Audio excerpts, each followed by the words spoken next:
Congressman Michael Grimm of Staten Island accused of having sex in a public bathroom. Lessons in crisis communication.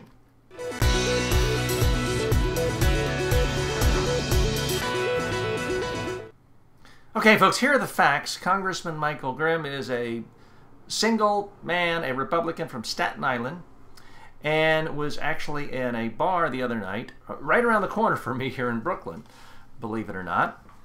And according to various eyewitness reports, he, with his date or with another, with someone else, a woman, went into a bathroom that was just a single person bathroom. One door, one stall, that's it. And they disappeared for 17 minutes. Many people, the bartender, others claim they were there to have sex. Now, nobody has a camera inside, so no one can prove that, but that's the allegation, and it's now seeped out in a gazillion websites, all the tabloids in New York City. Here is the response from Michael Grimm. He says, "This never happened, and I will not dignify this absurd distortion of the facts with a response, except to say that this is nothing more than a typical Democrat-led smear campaign." So how did he do? Does that make the issue go away?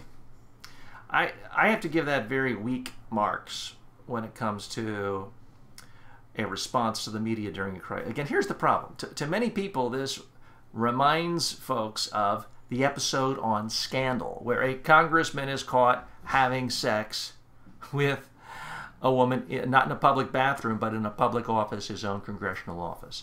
The problem is, this has the possibility of completely defining this congressman's career, his whole life, and making him nothing but the butt of jokes. Oh, that's the guy who goes around having sex in public bathrooms. And it makes him have the perpetual ick factor associated. So his response is very, very important. Here's the problem I have with his response. He says it never happened. Well, what never happened? He wasn't in that bar at that evening. He wasn't with a woman. He didn't walk into the bathroom.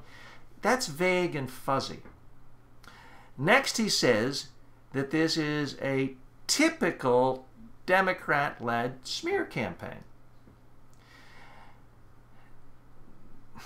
Does that really make sense? I mean, there's no doubt that partisans in either camp would like to smear their opponents. But is this typical? I'm just not that familiar with people of either party claiming that a public official is having sex in public bathrooms. So on the face of it, his defense there, it just doesn't make sense. It's not a typical Democratic smear. But beyond that, this is not surfacing in the normal way. Now, apparently there were some Democratic operatives who received phone calls from people in the bar. But this was not some rowdy honky tonk. This was more of a quiet, elegant place where people go to have a glass of wine. So when you simply dismiss it as, oh, that's partisanship, it's not particularly persuasive. How could he have responded to this crisis to alleviate it? Well, again, I don't know what the facts are. But if in fact, as he suggested, he was just counseling a friend in trouble, he needs to have this friend come out and give the facts. Look, I was just dumped by my boyfriend. Michael is a high school friend of mine. I was crying. I was distraught. I went to the bathroom and he was consoling me. If she had said that and said it on video, said it in front of the cameras, that would have diffused the situation. He also would have diffused the situation if he had said, look, I acted in a way that was unbecoming of not only a public official, but of anyone. I'm sorry. This will never happen again. If he had done that, people would have said, okay, there's not much else to say. He could have diffused the issue that way. But this particular response is sort of the non-denial, denial. It's sort of saying, I don't want to talk about the particulars, but basically you're just out to get me. The problem with this response is, even if the guy's innocent, it makes everybody think that A, he's guilty, and B, he's not being honest.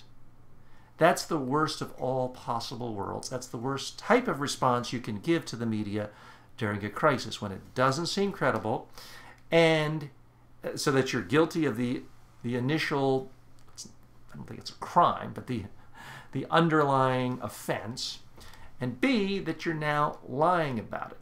That's the worst of all possible worlds, and that's where Michael Grimm is today.